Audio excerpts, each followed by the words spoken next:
How to download images from Pinterest. That's what I will show you in this video. But before we begin, make sure to subscribe to the channel and ring the bell to get notified whenever a new video is uploaded. With that said, let's get started. Go ahead and open up Pinterest and then search for a picture that you want to download. For example, I'm going to choose, say, a random one, this one. Once you're here, what you want to do is you want to click on the three dots at the top right of the picture,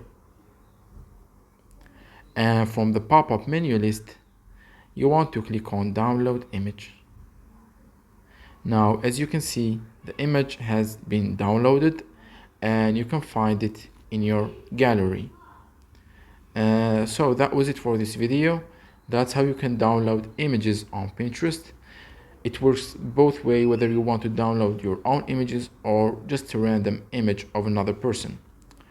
So if you have any questions, please leave them in the comment section down below. With that said, see you in the next video.